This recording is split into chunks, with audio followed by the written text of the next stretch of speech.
Whether you're dating, married, or in a committed relationship, understanding the strengths and weaknesses of your relationship can help you strategize and figure out how to build a relationship you've longed for.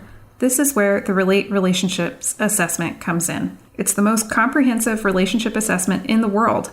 It's research based on the major predictors of marital stability, and it's recommended by the American Association for Marriage and Family Therapists. Also, it's the one that my husband and I used when we were in premarital couples counseling. So for 20% off the assessment, go to relateinstitute.com and enter Polinsky20. Again, that's relateinstitute.com and enter the promo code Polinsky20 to get 20% off.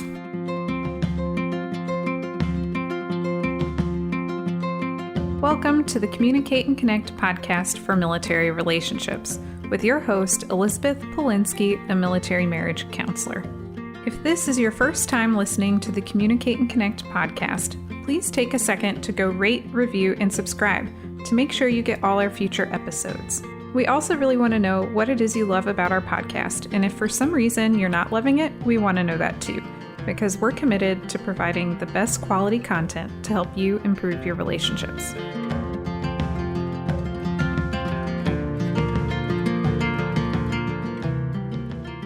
You're listening to episode 31, Developing Healthy Relationship Habits.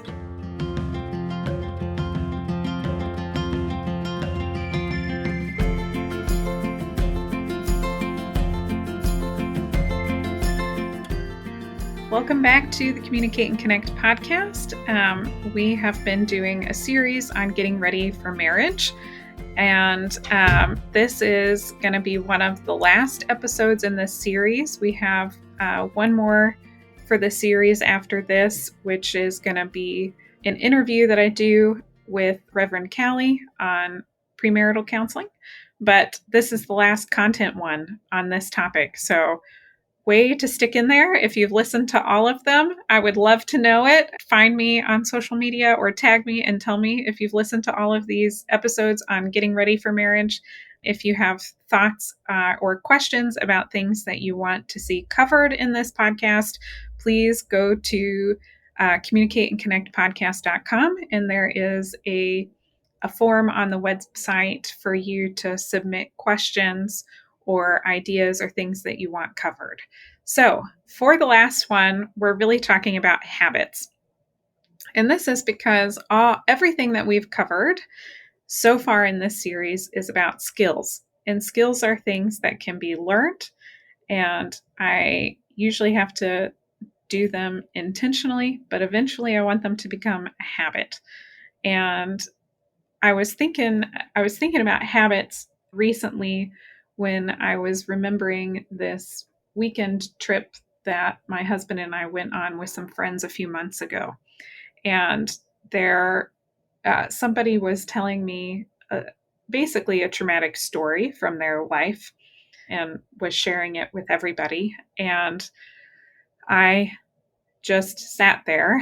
And I was so angry about what they had gone through that I didn't even know what to do with the anger. And I just said, I feel so angry. And I just sat there and I said it a few times. I was like, I am so angry right now. I'm just so angry.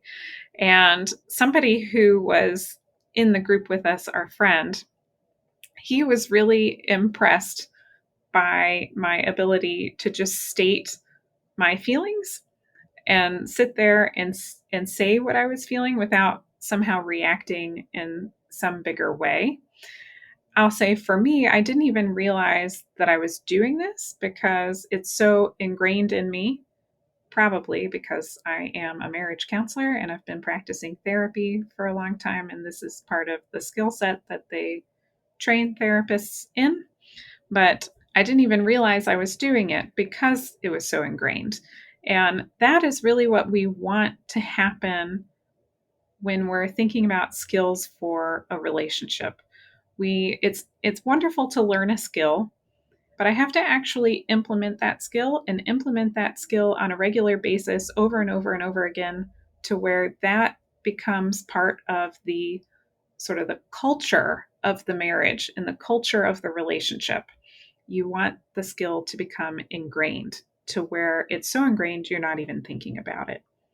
And this reminds me of a quote that I saw by Will Durant. He was an American writer, but he said, "We are what we repeatedly do. Excellence then is not an act, but a habit." And I think that applies to marriages as well. Our marriages are what we repeatedly do to make our marriages that way. So, forming habits is about doing the skills so many times that it becomes muscle memory.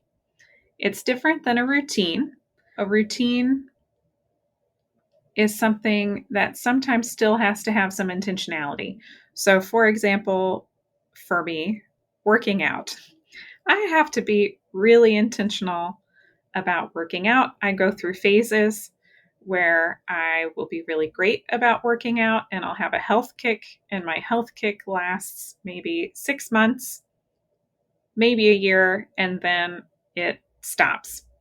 And I just am no longer on the health kick. And that is a way that I know it's not really a habit. It was part of a routine that I had to intentionally engage in. But a habit is something that's more on autopilot, sort of like when you drive and you are so used to driving one way that you go in that direction and you don't even think about it, even though you needed to go in the opposite direction. That is a habit. That is on autopilot. And that's where we want these relationship skills to be. So, how do you form a habit? Step one is you got to pick a skill that you want to develop into a habit. And then you want to do it over and over and over and over and over and over and over and over and over and over and over. And you want to do it every chance you get. Some habits don't take that long to form. They maybe take a month. And other habits take several months to form. And I really think, some things are easier to build into habits than others.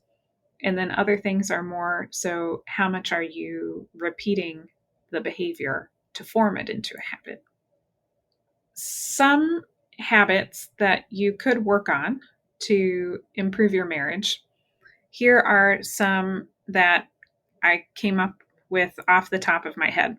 And you can go back through any of the episodes in this series that we've covered and pick one of those skills if you want and choose that to be the habit you're going to try to develop. But some examples for you for this episode. I feel. That is a really lovely habit to develop for your communication in a marriage, but also for your own ability to regulate your own emotions. There's a lot of research that shows that just identifying my own emotions helps regulate it, so that way it's not so overwhelming, and that identifying my feelings is a way of coping with my feelings. So both on an individual level, just for yourself, but also in your relationship, if you can start identifying your emotions and just making statements of, I feel this emotion. I feel angry. I feel sad. I feel disappointed. I feel anxious. I feel afraid. I feel jealous. Whatever the feeling is, I feel hungry. I feel tired. All of these feelings that you can have, just getting into the habit of identifying how you feel, naming how you feel, and sharing how you feel, and stating it in the phrase, I feel this. That's a lovely habit to form, again, both for yourself, but also for your relationship. On the relationship side, that makes it more about you, less about your partner, and then it doesn't come off critical or attacking. Like if my partner decided they wanted to go do something with a friend, and so they were no longer going to come do whatever they said they were going to do with me, or I thought we were going to do something and then I find out he was going to do something with a friend, I might say, I feel disappointed. That is a fact about how I feel. That's perfectly fine for me to say, and it makes it about me instead of saying, oh, you shouldn't go do this thing with your friend. You clearly don't care. You never think about me. Those would be statements that would put a partner on defense, that they would start feeling attacked, and it kind of shuts the communication down versus saying, "Oh, I feel a little disappointed. I wanted to go do this with you." That changes the whole dynamic of the conversation. So, I feel is a lovely habit that you could work on if you so choose. Another habit is turning your attention to your partner when they talk. This one is hard to break. Our society is so into multitasking, and the research says that actually none of us are any good at it. But we all try, and I try also. I love to attempt to multitask, and then, like I mentioned in the previous episode, I totally miss whatever my partner said to me. So, trying when we are talking together, turning my attention to my partner and not multitasking, setting my phone down, pausing the TV, they're not reading the mail, and instead turning my body towards my partner, looking at my partner as they're talking, and focusing my attention on them when they talk is a habit that can be cultivated and formed. Other habits could be ways of, it could be like a habit that you do together in your relationship. Maybe going on a walk in the morning or going on a walk after dinner together. Really helpful if you have dogs that have to be walked. But having that as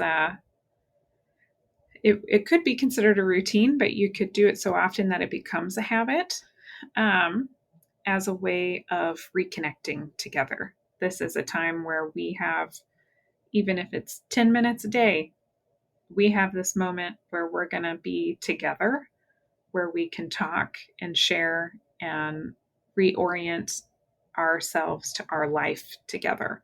So that is a habit that could be formed. You could also do something similar like cuddling right before bed. This is something that my husband and I have referred to as couple cuddle talk time. And that's just our fun phrase for it, couple cuddle talk time, where we have this time that we're going to just be together and reconnect to where it's us before bed versus being on our phones or going to bed at different times, or one of us falling asleep on the couch or something like that, to feel more together in the relationship. There are lots of different habits that you could do, but these are just a few to get you started on thinking about some options. So I'll say, I mentioned this in the last episode, and I'm recording these on the same day. So maybe that's why I'm thinking about it still. But how do you develop something into a habit, and how do you learn the skills for your marriage to succeed? And I know in the last episode I went through, options like workshops, doing intensives, listening to podcasts and books. You could do a marriage meeting if you just wanted to do it yourselves. You could do the monthly marriage meetings, and you could go see the episode on marriage meetings about that, where if you and your partner just want to work on developing that skill together. But so much of these do require a lot of repetition. It takes so much repetition to get these skills into my body, into my muscle memory, so that way they really are a habit and they don't require so much thought anymore. This is really what emotionally focused couple therapy does. This is the type of therapy that I do. I am a certified emotionally focused couple therapist, and there are other therapists who do emotionally focused therapy, and they come in all various stages of training, whether they're just starting to learn how to do EFT or if they're certified, like I am. But really what we do in EFT couple therapy is we are helping couples develop the skills into habits. That way they have long-term success, because it really is not enough to just learn a skill if then I go home and I don't do it. Or if I learned how to do it and we started to do the skill together, but then 3 months from now, 6 months from now, we're no longer using the skills. What needs to happen is that we're doing it so often that it just becomes a second nature. And that really is one of the goals for emotionally focused couple therapy. And specifically, the skills that we try to help couples develop into habits in EFT is the noticing and identifying feelings, sharing fears with each other, feelings in general, but especially the fears and insecurities that we have, and developing active listening and empathy. And those are the skills that we work on developing into muscle memory. There are other types of couples therapy, and I know I've said this in the past, but I'll say it again. I always recommend working with somebody who's trained in emotionally focused couple therapy or who is licensed as a marriage and family therapist and has specific training in marriage and family therapy, because you really, really don't want somebody who's just dabbling. You want somebody who this is what they do. Anyway, I'll get off my soapbox now. These are skills that we often help couples develop in EFT couples counseling.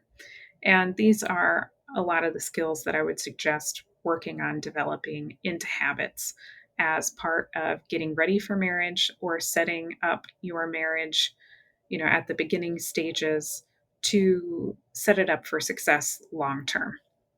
So, your action item for this episode is to pick one habit that you want to form in your relationship and make a plan to practice it. You can go back and you can listen to the other episodes in this series on getting ready for marriage. And you could do that if you need ideas on which habits to start working on, or you can just pick one that got covered in this episode if you want, or if there's something else that you've been thinking about, you could pick that. I don't really care. Pick one that you think is going to be the most helpful and start making a plan on how to practice it and form it into a habit. If you pick one, I would love to hear about it. You can find me on social media. You can tag me. There's the website that you can send me a message through the website that this is what you picked and this is what you're practicing and this is how you're going to practice it. And yeah, I'd love to hear about it. So pick one, make a plan, and then tell me about it if you don't mind. All right, until next time.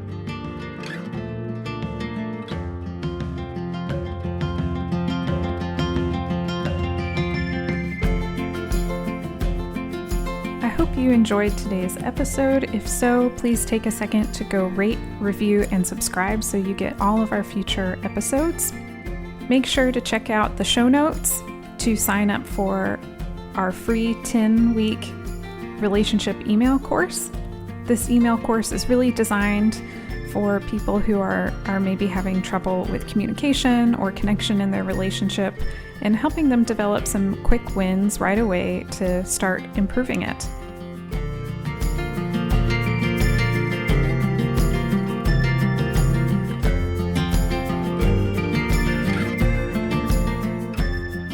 While I am a therapist, this podcast is for educational purposes only and is not considered therapy. And it should also not be a replacement for therapy. If you think you need a professional of any kind, you should definitely go find one. Until next time.